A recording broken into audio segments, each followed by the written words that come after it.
Hey all, be happy with what you have. ஏன்னா உங்ககிட்ட இருக்கிற விஷயம் நிறைய பேர்கிட்ட இல்லவே இல்லை. ஓகேவா?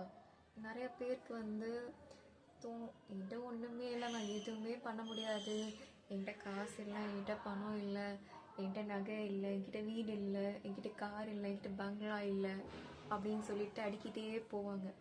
பட் உங்ககிட்ட இருக்கிற சொத்து உங்களுக்கு என்னன்னு உங்களுக்கு தெரியல. உங்கள் கை கால் நல்லா இருக்குது, உங்கள் கண் நல்லா இருக்குது, உங்களுக்கு காது நல்லா கேட்குது, உங்களுக்கு வந்து பாடி பார்ட்ஸ் எல்லாமே வந்து கரெக்டாக இருக்குது இல்லையா? மற்ற பீப்புள்ஸ்க்கு அதெல்லாம் இல்லை.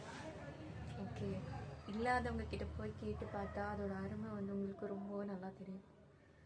சப்போஸ் உங்களுக்கு திடீர்னு தூங்கி எழுந்திருக்கீங்க, தூங்கி எழுந்திரிச்சோடனே உங்களுக்கு கண்ணு தெரியலன்னா நீங்கள் என்ன பண்ணுவீங்க? அடுத்து என்ன பண்ணுவீங்க யோசிச்சிருக்கீங்களா? இப்போ இருக்கிற கண்ணை வந்து எப்பயுமே ஃபோன் பார்த்துக்கிட்டே இருந்துட்டு சிஸ்டம் ஒர்க்கு அது இதில் வேறு கேம்ஸ் விளையாடிக்கிட்டு நிறைய டைம் ஸ்பெண்ட் பண்ணிகிட்டு இருக்கீங்க. ஜஸ்ட் உங்களோட கண்ணை நீங்கள் வந்து பாதுகாக்கணுன்னா ஏதாச்சும் ஒரு சில ஸ்டெப்ஸ் எடுங்க. ஓகேவா? ஏன்னா இப்போ இருக்கிற கண் ஃப்யூச்சரில் போக போக எல்லோரும் ஒன்று ஸ்பெக்ஸ் இல்லை லென்ஸ் இந்த மாதிரி போட்டு யூஸ் பண்ணிகிட்டே போயிடுவாங்க. ஆனால் நீங்கள் உங்களோட கண்ணை பத்திரமா பார்த்துக்கோங்க, அதுதான் ரொம்ப இம்பார்ட்டண்ட்.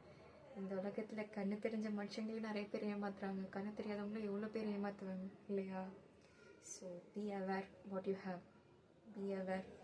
நீங்கள் எப்பயுமே வந்து என்ன உங்ககிட்ட இருக்கோ அதை பத்திரமா பார்த்துக்கோங்க. அதுக்கப்புறமா உங்ககிட்ட இல்லைன்னு புலம்பாமல் உங்ககிட்ட என்ன இருக்கோ அதை வச்சு உங்களால் என்ன பண்ண முடியும் லைஃப்பில் அப்படின்னு நீங்கள் யோசிங்க. ஓகே, உங்ககிட்ட வந்து காசு இல்லாமல் இருக்கலாம், ஆனால் அதை வந்து சம்பாதிக்கணுன்னா அதுக்கு என்ன பண்ணணுன்ட்டு ஐடியாஸ் எப்படி கண்டுபிடிக்கணுன்ட்டு ஒரு குட்டி ஐடியா தெரியும். ஸோ அதை எப்படி வந்து வளர்க்கலாம் அப்படின்னு யோசிங்க.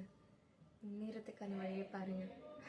ஓகே, ஸோ இல்லைன்னு புலம்பாமல் இருக்கிறத வந்து என்ஜாய் பண்ணுங்கள். ஓகே.